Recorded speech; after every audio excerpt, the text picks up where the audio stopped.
ഒരു ശ്രദ്ധ ക്ഷണിക്കൽ പ്രമേയം ഇന്ന് അവതരിപ്പിച്ചിരുന്നു. പക്ഷേ പ്രതിപക്ഷത്തിൻ്റെ ഇത്തരമൊരു പരിപാടി കാരണം അത് സഭയിൽ അവതരിപ്പിക്കാനും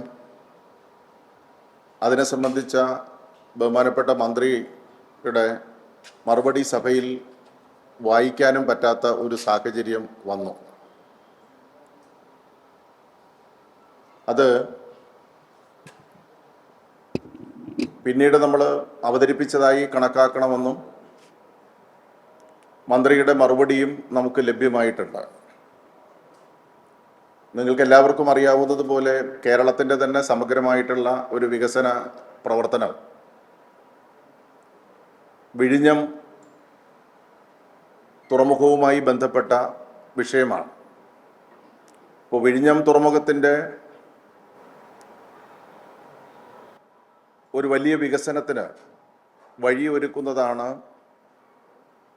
വിഴിഞ്ഞം നാവായിക്കുളം റിംഗ് റോഡ്. ഈ റിംഗ് റോഡുമായി ബന്ധപ്പെട്ട് ആണ് ഇന്ന് പ്രധാനമായിട്ട് ശ്രദ്ധ ക്ഷണിക്കൽ പ്രമേയം വെച്ചിരുന്നത്.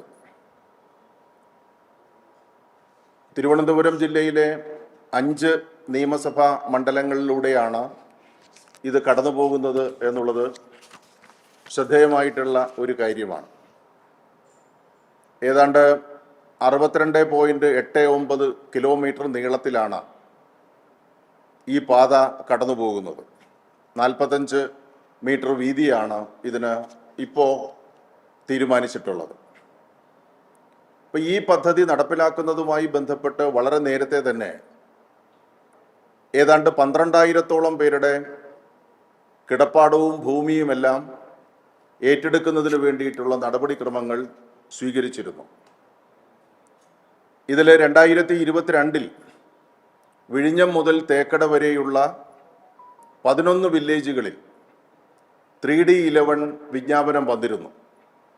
എന്നാൽ തേക്കട മുതൽ നാവായിക്കുളം വരെ വരുന്ന ഏതാണ്ട് 13 വില്ലേജുകളിൽ അത് പൂർത്തിയായില്ല. പാരിസ്ഥിതിക അനുമതിയാണ് പ്രധാനമായിട്ട് വേണ്ടത്. 4 തവണയാണ് കേരളത്തിൻ്റെ ബഹുമാന്യനായിട്ടുള്ള മുഖ്യമന്ത്രി കേന്ദ്ര ഉപരിതല ഗതാഗത വകുപ്പ് മന്ത്രി നിതിൻ ഗഡ്കരിയുമായി സംസാരിച്ചത്. അപ്പോൾ കേന്ദ്ര ഗവൺമെൻറ് എടുത്തൊരു നിർദ്ദേശം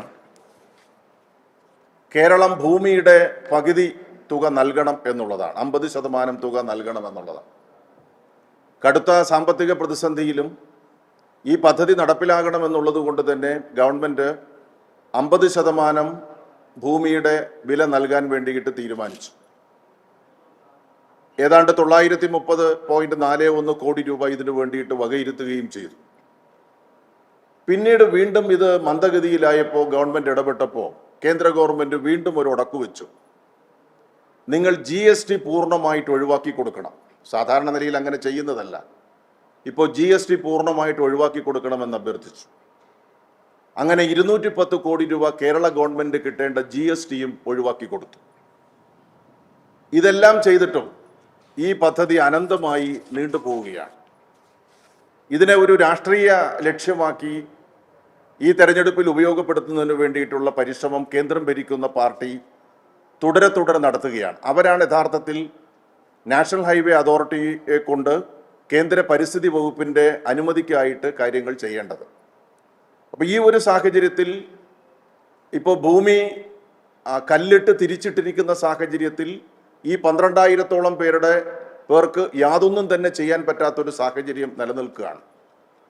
കേരള ഗവൺമെൻറ് പറഞ്ഞതെല്ലാം അനുസരിക്കുകയും അതിനാവശ്യമായ ഫണ്ട് നൽകുകയും ഒക്കെ ചെയ്തിട്ടും ഇത് അനന്തമായി നീണ്ടുപോവുകയാണ്. അപ്പോൾ ഈ സാഹചര്യത്തിൽ ഗവൺമെൻറ് അടിയന്തരമായി ഇടപെട്ട് നാഷണൽ ഹൈവേ അതോറിറ്റിയോടും കേന്ദ്ര ഗവൺമെൻറ്റിനോടും കേന്ദ്ര പരിസ്ഥിതി മന്ത്രാലയത്തോടും അഭ്യർത്ഥിച്ചുകൊണ്ട് ഈ ഭൂമി ഏറ്റെടുത്തവർക്കുള്ള പണം നൽകണം. പണം ഇപ്പോൾ ഉണ്ട്, നാഷണൽ ഹൈവേ അതോറിറ്റി നൽകിയാൽ മതി.